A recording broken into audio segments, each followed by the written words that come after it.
El tema es prueba de dureza y tipos de esfuerzos físicos en propiedades mecánicas. En sí, la dureza se entiende concepto, la dureza de un material a la resistencia que opone el material a su deformación plástica permanente, superficial, por rayado o penetración.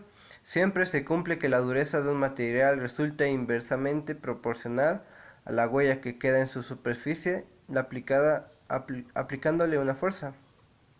En este sentido, se puede definir también a la dureza de un material como aquella propiedad de la capa superficial de material de poder resistir toda la deformación elástica, plástica o destrucción debido a la acción de esfuerzos de contacto local originados por otro cuerpo, llamado intentador o penetrador, más duro de determinar formas y dimensiones, el cual no sufre deformación residualmente durante el contacto.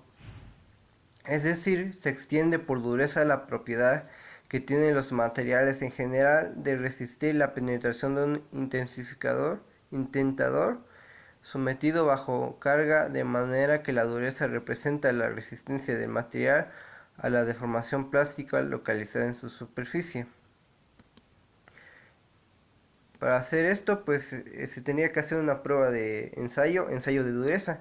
Los ensayos de dureza permiten determinar de manera rápida la resistencia de un material al ser dañado, rayado o penetrado por una pieza de otro material distinto y su estado de endurecimiento pudiente. Por ejemplo, estimar su estado de tratamiento térmico de manera podemos conocer que cuando más duro sea un material, más resistente será la deformación, desgaste, rotura del mismo.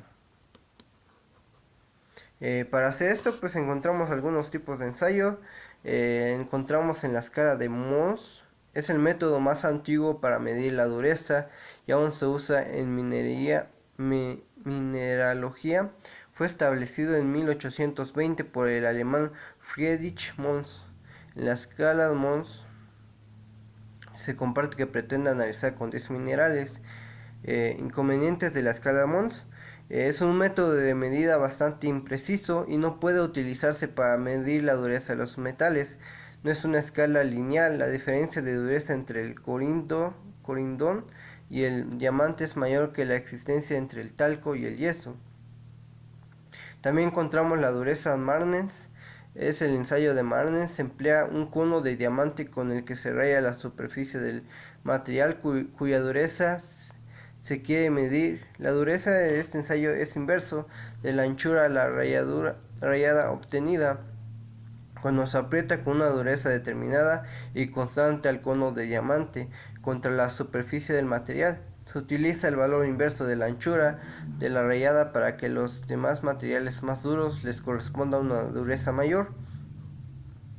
En este ensayo se mide la resistencia de un material al ser penetrado por una pieza de otro material, denominado penetrador, el cual se empuja con una fuerza controlada durante un tiempo fijo contra la superficie del material, cuya dureza se desea calcular. La velocidad de aplicación de la carga debe ser lenta para que no ejerza influencia entre la medida.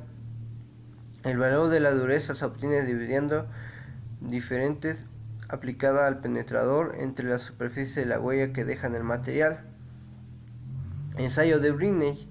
Fue ideado en los años 1900 por un ingeniero sueco, Johan August Briney.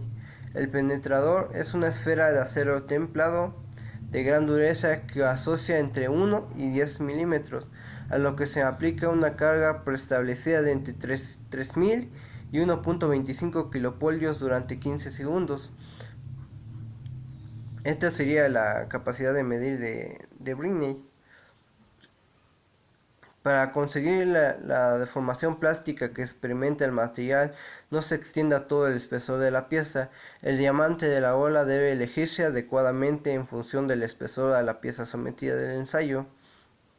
Inconvenientes del ensayo Briney. No se puede realizar sobre superficies esféricas o cilíndricas. Cuando la deformación es pequeña se comete grandes errores en la medida del diámetro de la huella. Es aplicable en el caso de materiales de dureza no muy altas, inferiores a la del penetrador. Ensayo de Blickler. Se utiliza como penetrador un diamante tallado en forma de pirámide cuadrangular con un ángulo de 136 entre dos caras opuestas. Podemos encontrar, si la carga no se aplica en dirección vertical, la forma de la huella no será cuadrada. En estos casos se mide de las dos diagonales y se utiliza el valor medio 1854. Las cargas pueden variar de 1 a 120 kilopolios, pero lo más frecuente son 30 kilopolios. Las ventajas del ensayo Vickers es innecesario sustituir el penetrador al variar la carga. Se puede utilizar en superficies curvas. El valor de la dureza es independiente al valor de la carga. La prueba se puede realizar sobre materiales muy duros. La expresión de la dureza Vickers. La dureza Vickers se expresa de la siguiente forma: 615 HB30. Ensayo de Rockway. Debido a su rapidez de medida y al pequeño tamaño de las huellas que ocasiona, es el ensayo más utilizado. Sin embargo, su exactitud es menor. Se mide la profundidad de la huella. Para materiales entre 60 y 150 HB, se utiliza un penetrador esférico de acero de 1.59 milímetros de diámetro. Así se obtiene la escala de dureza de Rockway HRB. Para materiales entre 235 y 1075 HB se emplea un cono de diamante con un ángulo de 120 y redondeado en su punta con un cascabel esférico de radio 0.2 milímetros. Así se obtiene la escala de dureza Rockway HRB. Estos serían pues los principales ensayos de dureza, que serían ensayo de Mons, la escala de Mons, la dureza de Martin, ensayo de Briney, el ensayo de Vickers y el ensayo de Rockway. Esos serían los principales ensayos de dureza, las cuales en las primeras dos, que sería la de Mons, se usa una lima para rayar el material, la superficie del material, y las demás son penetraciones por alguna esfera o algún otro mayor. Ahora veríamos tipos de esfuerzos mecánicos que mayormente los elementos de una estructura deben de aguantar, además de su propio peso, otras fuerzas y cargas exteriores que actúan sobre ellos, dependiendo de su posición dentro de la estructura y del tipo de fuerza que actúa sobre él. Los elementos o piezas de la estructura soportan diferentes tipos de esfuerzo. Una fuerza sobre un objeto tiende a deformarlo. La deformación producirá dependerá de la dirección, sentido y punto de aplicación donde se coloca esta fuerza.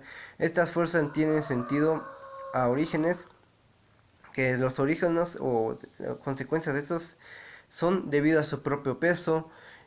Toda estructura debe soportarse a sí misma debido al peso, movimiento o vibración de los elementos que componen el conjunto del sistema técnico. Por ejemplo, el cuadrado de una bicicleta no puede deformarse cuando una persona suba a ella, o cuando coja baches mientras circula, etc. El siguiente punto es debido a agentes externos al propio sistema técnico. Por ejemplo, un puente no puede caerse por el efecto del viento. El tejado de una casa no deberá venirse abajo cuando se acumule nieve sobre él, etc.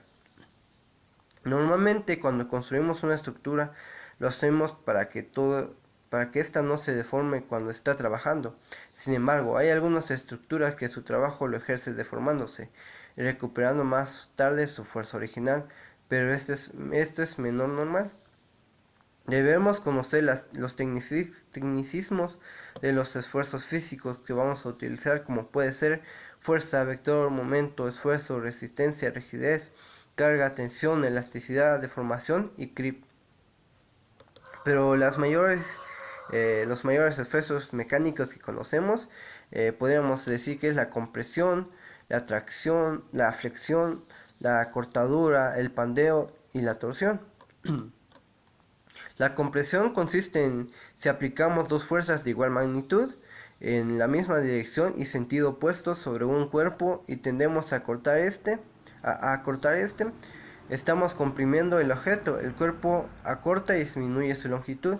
La compresión pues nada más sería comprimir el material con otro dado a dos lados distintos.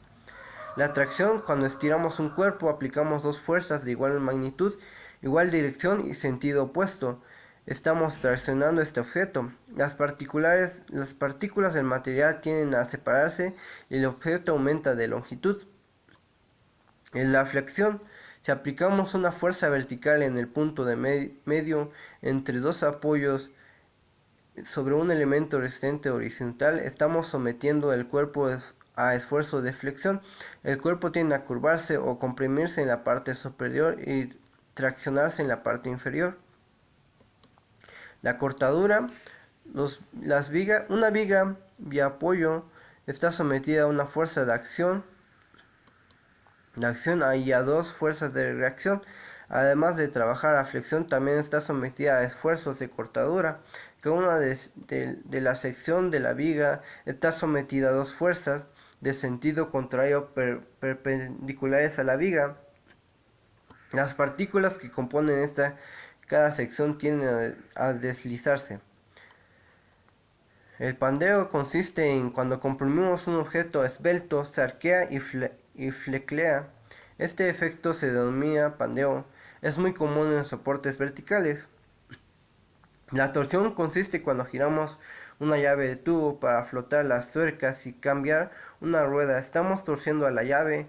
La torsión consiste en aplicar una fuerza transversal con una determinada distancia, generando un momento en el eje longitudinal de una pieza. La torsión nada más sería el darle giro o darle otra forma. Esto sería pues las mayores fuerzas mecánicos, y eso sería todo.